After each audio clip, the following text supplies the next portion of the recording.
G'day folks, it's the Maple Monkey here again with another video for you. This one's quite a different video, I guess, to most of the stuff I've put up before. This isn't going to be a gameplay video, it's going to be more of a, I guess, like a design diary for a Marvel United homebrew villain that I've been sort of cooking up and thinking about and getting some input from different people in the Discord server, Marvel United Discord server, helping us out with this as well, so shout out to those guys. Yeah, it's been a lot of fun sort of putting this together, so I thought I'm sort of really excited to show off a gameplay video of this soon, just to sort of show you where it's at and you know, see if what you guys think and that sort of thing as well, and then eventually post the villain on BGG, or you know, on the files there, if I can get a team together to help me you know, put it together in a professional way, sort of thing. But I've got a few people sort of, I've reached out to a couple of people, and also some other people have you know, reached out to me and sort of volunteered to help out, or you know, suggested that they'd be happy to help and that sort of thing as well. So that's coming together. So but yeah, the actual the villain itself is something that, if you've seen my previous videos, you probably heard me talk a little bit about it. I got cut off in my last live stream. I wanted to sort of introduce the character and talk a little bit about it, but I think I spent so long rabbiting on about the actual background of the character that then the phone said, I'm too bored with this, and sort of saying, I'm going to run out of battery now, sort of thing, so you better shut this down. So that wasn't cool. So I thought, well, let's make a separate video now to sort of explain the background and the you know, what you know, the progress that the character's gone through, and you know, how it's got to this point, and then hopefully in the playthrough, that way I won't have to go into as much detail with the rules, and we can have a shorter video there than it would otherwise be. So the character, if you haven't heard me talk about this before, is Cameron Hodge. So he is a villain from back in the, I think he sort of, I guess, first appeared, that I'm aware of, in the original X Factor comics. He went on to sort of be a bit more iconic, I guess, in sort of like a monstrous form in more recent sort of X-Men series, and I think he's fought against the New Mutants and that sort of thing as well, where he's sort of been meshed together with some sort of robotic form or something like that. But in the original old days, he was just a human, and he was a mutant-hating human, so he was a big sort of almost like a anti-mutant terrorist type guy, sort of thing. And what's quite interesting is, and the whole concept of this character and this game mode here is that he was actually quite underhanded and sort of working against the X-Men or X Factor sort of from the inside, sort of thing.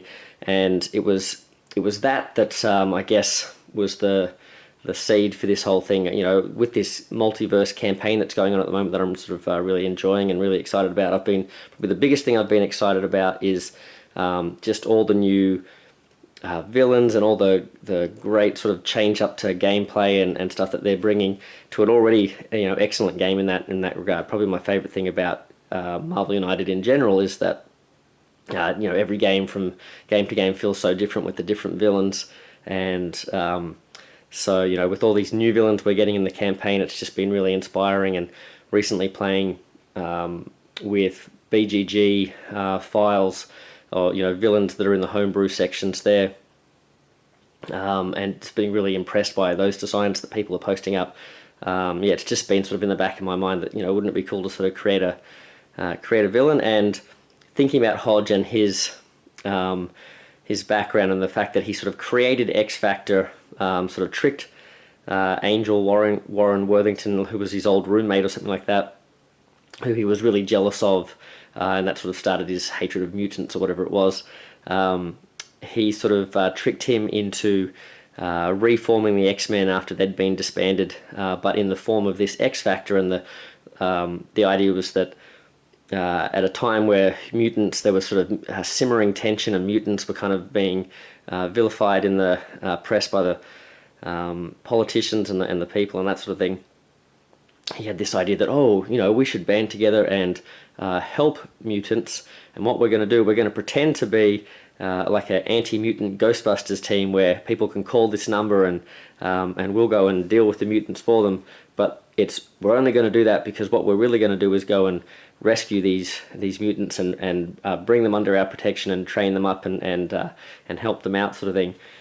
And this will, why are we going through this whole cockamamie sort of scheme to pretend to be guys who hate mutants to go out and capture the mutants, but really to look after them? Well, it's all because we're going to find them more easily if we get mutant hating people to call us and tell us where they are, sort of thing. So this whole cockamamie scheme sort of thing, and the X Factor sort of went along with it. But of course, it just made everything worse. They became really popular, and people really kept calling them, and this basically just created more and more mutant hatred, sort of thing. And that was, of course, his plan all along, sort of thing. And he was sort of undermining them the whole time, and leading them into traps and all sorts of things. Big bad guy sort of thing. So I thought, wouldn't it be cool if we had a villain that, yeah, he's actually working with you, or you're working for him, and what ends up happening is you can't actually fight him. What you have to do is you basically get to a point where once you make that villain vulnerable, you still go through all the same processes, right? You completing your missions, rescuing civilians, defeating thugs, and clearing threats. And in this case, you're sort of like trying to defeat the thugs, but you're actually sort of like rescuing them or whatever, but you're still sort of fighting them to sort of bring them under your control or whatever. But once you sort of clear 2 of these missions, then at that point you realize that you've been had, and he's actually been a force for evil, and he's even worse, made you a force for evil. So at that point you don't fight him, because again, he's just a civilian sort of thing. He's not actually a big super villain that you would need to necessarily fight, but you basically have to undo all the bad work you've done. So what you have to do to win the game, instead of defeating him once you make him vulnerable, you then have to treat all of your previous storyline cards wherever you got up to, so that obviously the longer it takes you, the harder it's going to be to get back. You basically have to place action tokens down just like you would on a threat card, to go all the way back to the beginning to clear your name and to undo all the harm that you've done, sort of thing. So that's the basic premise behind the character. Like, that's the big sort of major hook. And so I posted this idea on the Discord, and I might have even put it up on Facebook at the same time or something like that as well. And I was really excited about the idea. And the first of the people who've come on board to sort of help me with this, one has given his permission for me to sort of use his Discord handle in the video. Lukey19, he sort of played devil's advocate and said, "Oh, that sounds interesting, sounds cool, but wouldn't you be able to sort of game it, if you know that that's going to happen, wouldn't you be able to sort of game the system by putting out the cards in an order that makes it really easy for you to go back and clear them," sort of thing? And fair point. I thought, oh, interesting. And so that made me have to think about, okay, how could you make that more interesting, or how could you sort of alleviate that, or deny the players being able to have that much agency with it? So the sort of immediate sort of thought was, and it's pretty much stayed in the game, and sort of it's been one of the most fun things about it, I think, is this idea of getting into the threat cards, because I hadn't really thought through the threat cards, really. I hadn't really thought about that sort of thing. So this was the first idea that sort of made me think, okay, well, one of the threat cards can deal with that, and that's this Wild Goose Chase. So basically Cameron Hodge is basically, he's sending you out on all these dodgy missions and just keeping you sort of chasing your tail, so you don't really realize what's really happening, sort of thing, and sort of keeping you sort of all disorientated. So it basically says, and there's 2 copies of these in his threat deck. So that's until this threat, so you got to clear 2 of them. Until this threat is cleared, heroes play randomly. I think I've just written random there. You like my pictures too? They're pretty cool. So basically at the start of the game, because you're basically working for Hodge, and he's controlling everything, you really are an ineffective team. You're doing all sorts of different things that you wouldn't normally play, probably, and you have to play randomly. And interestingly, I think one of the things in the new campaign is that I think they're providing tokens, because there's a few villains or different missions that have that sort of effect in the game now. So there might be a token that we can use to actually go along with this too, which is quite cool. But this this threat, to clear this, instead of being all stars, I decided to put one of each of the action tokens there, to sort of try and sort of encourage you to and sort of go along with the fact that you're going to need sort of probably a mixture of different tokens as you're sort of going back in time. So I thought it'd be interesting to sort of like, for this one you have to sort of spend one of each to do that. And I thought also, because you're sort of playing randomly, yeah, it'd be maybe interesting to have one of each here, you know, to try and clear these as well. So that's the first of the threat cards, and that came from Lukey19's suggestion that, hey, you know, that might be a little bit too easy to game. You know, it's a bit of a one-trick pony. You sort of play through the storyline, and once you work out the optimal way to do that, it's not really that much of a challenge sort of thing. Whereas this way, every game's going to start out differently because you're not going to get a choice of what cards you put down. And another thing with that is that the wild, so for example, if the wilds go out first, great, you know, you get a good start with that. But what I decided to do with the wilds is, when you go back and you're clearing them, you have to clear wilds with wilds, and obviously there's only so many wilds in your deck, right? So that could be quite tricky. So the other thing is to keep them tricky, but also to keep them manageable, so you know you don't instantly lose if you've used all your wilds. Is that the wilds require 2 tokens, like any 2 tokens can clear them, or a single wild sort of thing. So, so yeah, so that was an interesting thing to put in there as well, and that's been quite challenging and quite fun, and made some really close games in the play testing that I've done as well. And obviously we'd have some sort of token, or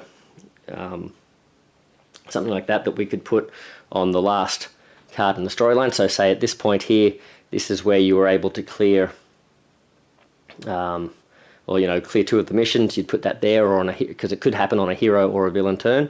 You put that there, or whatever it might be, and then starting from the next hero's card, you then have to start clearing those back, sort of thing. So, and interestingly, with the cards here, you can use the previous cards as well. I found through playtesting it made it more competitive if you could use both cards. Your hero and your previous hero as well, and that seems to work pretty well. So you'll see that in the gameplay video that I do as well. So yeah, that's the basic concept.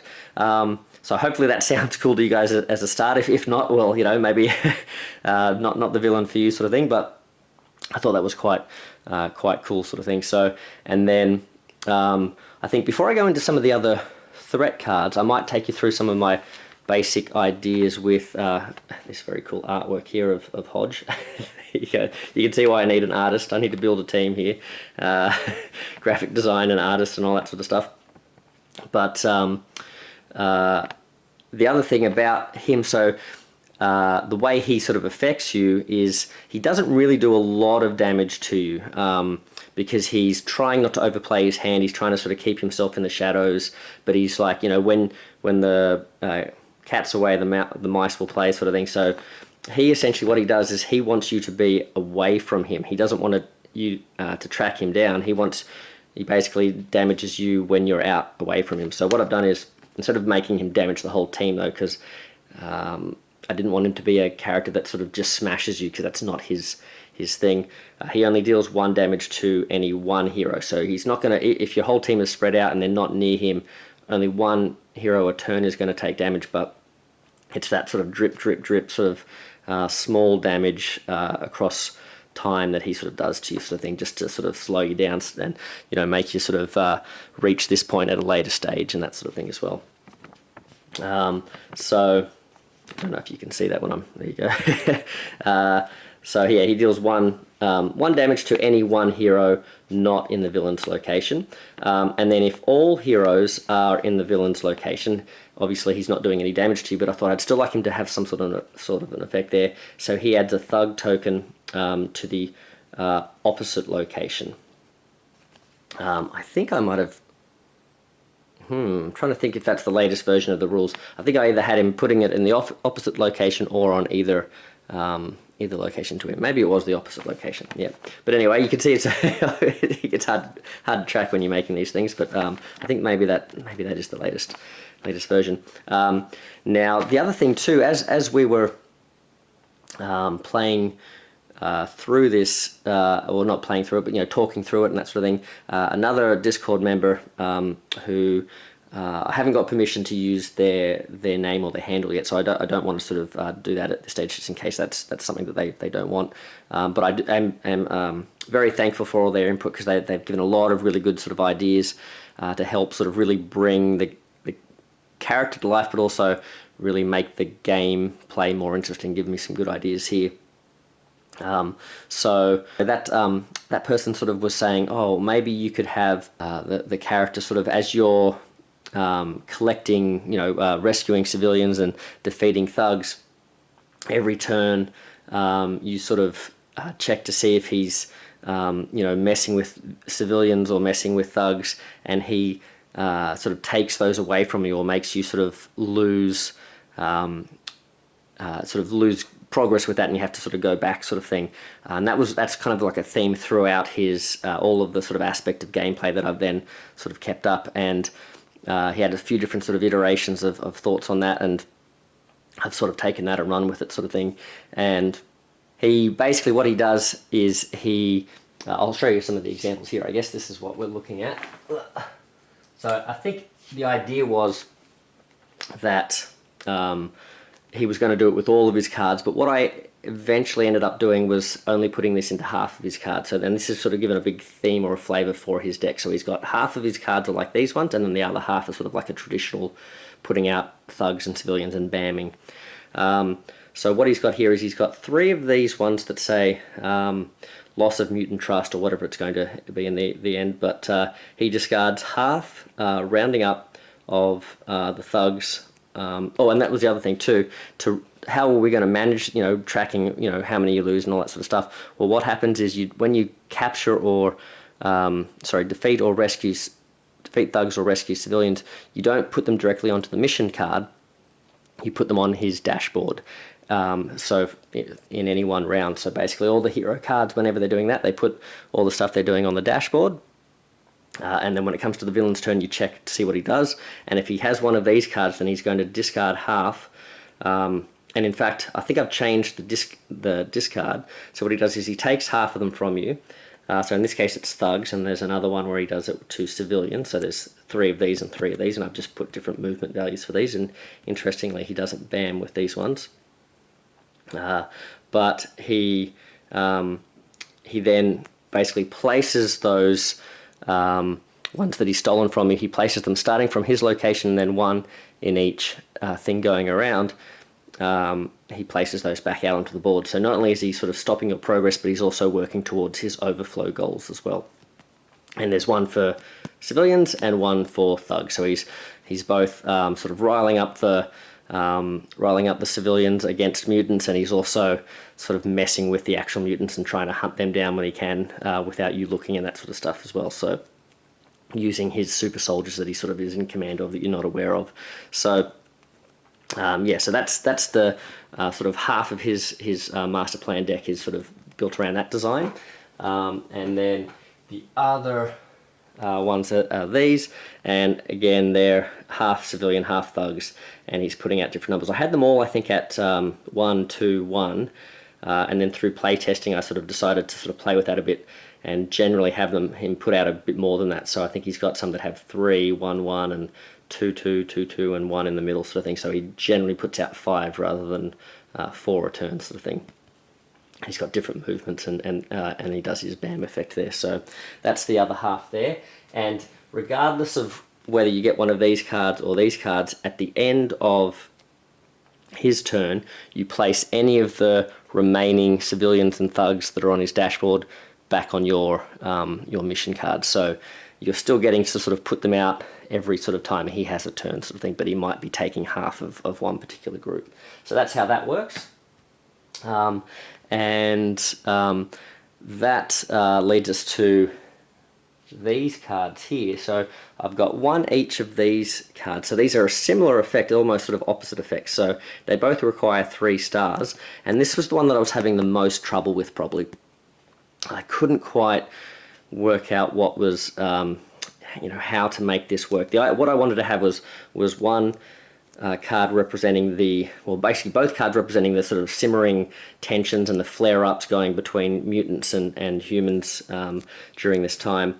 And so I thought, let's have the civilians and the thugs sort of fight each other on the board. And I thought, could you have them sort of remove each other? So I think let's have a look at this. So this was while this threat card is in play, if there are more thugs than civilians in this location at the end of the villain's turn, place. Oh yeah, that's right. So the other thing too was we were talking about, what's his? Is he going to have a villainous goal or something like that? And I ended up, I think one of the suggestions was make it overflow based or whatever it might be. And I sort of was looking at that and I thought, okay, well, let's make it crisis token based on the overflows.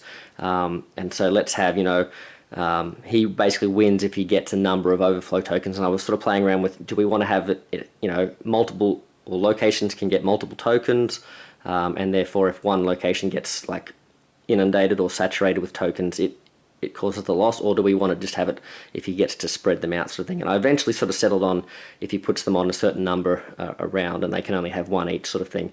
And that sort of led to this idea that, let's have this just be like an instant crisis token if you don't stop this condition from happening, sort of thing. But what I found with this was that it was, I was enjoying I tested it a few times. I found the villain in general fun, the system, the whole thing of going back and that sort of thing was fun. But I found that this particular thing was a bit of a dead card. It's sort of like, it usually triggered pretty early, and then it was just, okay, well now you didn't have to worry about it. It was bad because you had a threat token already sort of on the board, but you couldn't get any more threat tokens, and it didn't do anything else, and it just kind of sat there, and you could kind of ignore it unless you just wanted to get your your end of turn effect from that location out. So I wasn't really happy with it. And then I tried another system, still with that same concept of, if the thugs outnumber the civilians, then what happens is you add another civilian. So the civilians are trying to basically fight back. And what that does is, whichever one is outnumbering the other one, sort of like they sort of try and equalize, and then it's sort of filling up the track faster, sort of thing. And that one, again, it just didn't quite, with the number, like there was some, if you've only got 3, it filled up too quickly, or it just didn't feel that fun either, sort of thing. So I was like, I didn't know what to do. And I finally have come to the latest version now that I'm quite happy with, is that if there are more thugs than civilians, and of course there's the other version is if there are more civilians than thugs, they just sort of mirror images. If you have more thugs than civilians in that case, then what it does is it actually messes with this. So you lose civilians based on the difference of how many civilians there are compared to thugs, sort of thing. So that's the idea. So it actually sort of messes with your progress. So that seems to be a little bit more fun and a little bit more dynamic. It sort of has a bit more sort of play and change of game state throughout the game, rather than just being like, oh, that's already done.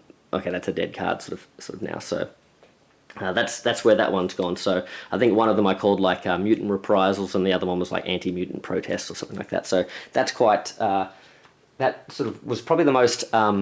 Even though it was the most challenging because I couldn't work out how to get it right, it's also been kind of the most rewarding to sort of have that light bulb moment of, maybe we make it sort of, instead of tied to the overflow, let's make it, the crisis tokens, let's make it tied to slowing you down so you're having less time to sort of get back around, sort of thing. So that's an interesting one. And then the last one, we've got these two here which are the same, and these are, I've called them the right soldiers. I think I might call them like the right fanatic soldiers or something like that, but the right is the name of this group that Hodge leads, which are basically like anti-mutant terrorists, and he has basically these soldiers that wear these big crazy like robot suits with these weird sort of smiley face. I don't know why they have these big dome smiley faces on them with these otherwise kind of scary big robot suits, but these are the guys he sort of commands.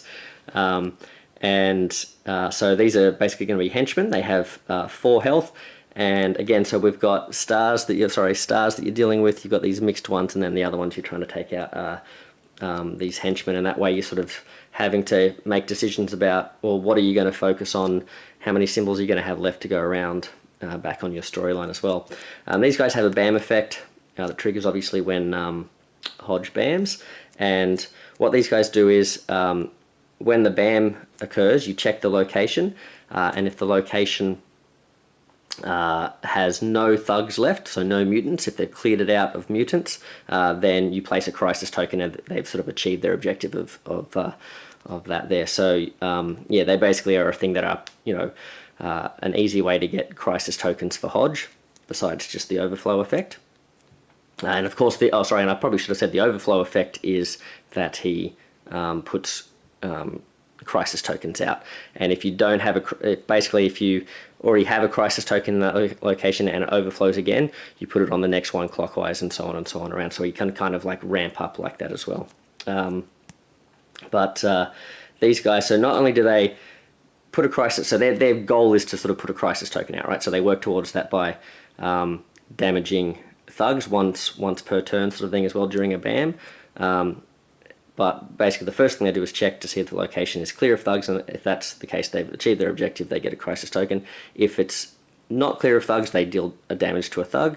But regardless of that situation, they will also damage every hero in that location, so it makes it sort of like a dangerous place to stand sort of thing with your heroes. So yeah, so that's the idea with these guys.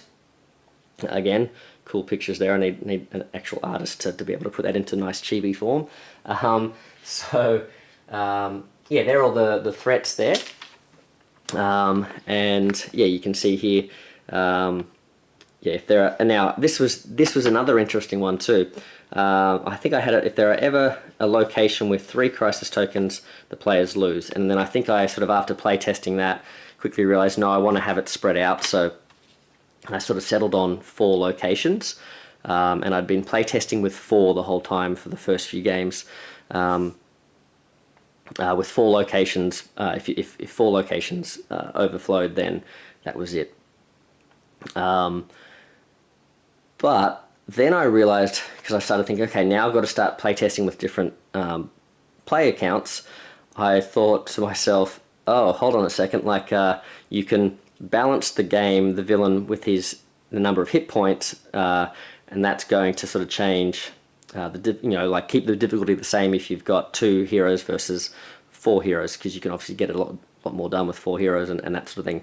So I was thinking, how do I balance the game if I don't have like a victory condition based on just beating him up and him having different levels of health? And I thought, how am I going to do that? And then, so what I've come up with, and I think it's working in terms of the playtesting, and obviously people can let me know as either what your thoughts are now, and as you know, once we can release it and that sort of thing, see what people think. But what I've sort of thought is, okay, well, the variable can be how many crisis tokens he requires for him to win. So essentially what I've done is I've said, okay, well, if you're only playing with 2 heroes, he has to get all 6 locations with crisis tokens on them. If you're playing with 3 heroes, he has to have 5 tokens out, and if you're playing with 4 heroes, he only has to have 4 crisis tokens out. And that seems to have played out pretty consistently with fairly close games, you know, winning some, losing some. And the other thing I'm really happy about, though, I think, okay, I've got the character at a place that I'm happy with, and thinking it's successful, is that the games always seem to come down to the last couple of turns, you know, like, oh, you know, am I going to run, like, if I can just get one more turn or so, I can sort of fill in these locations, but then, you know, we get an overflow, or he knocks us out. And the other thing too, if he knocks you out, you have to put one of his cards face down, so he sort of like speeds himself up. So there's a few different ways he can win there too. So yeah, that's the design for Cameron Hodge. I hope I've done a pretty good job of sort of talking through how I got there. I'm probably a bit garbled there at some points, but yeah, that's the sort of discussion that we've sort of been having, and the progress that he's been making. So thank you to all the folks in Discord that have supported us there. You know, from that initial suggestion of, hey, you know, how are you going to sort of make it sort of a challenge to go back with these hero cards? So, you know, making you play them randomly until you can deal with those threats. And then, just even from the premise of, okay, what's his goal going to be? Well, let's make it overflow based and crisis token based.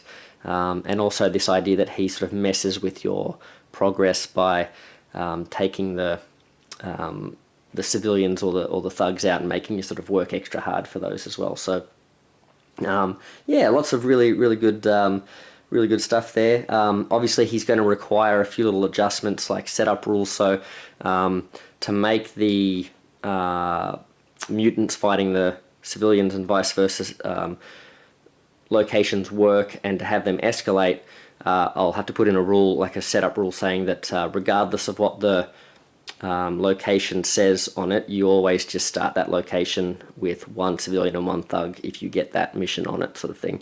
And the same with the thug, not the thug, the henchman, because they check the location, and if it's empty of thugs, then you instantly lose that location. Essentially, you get a crisis token.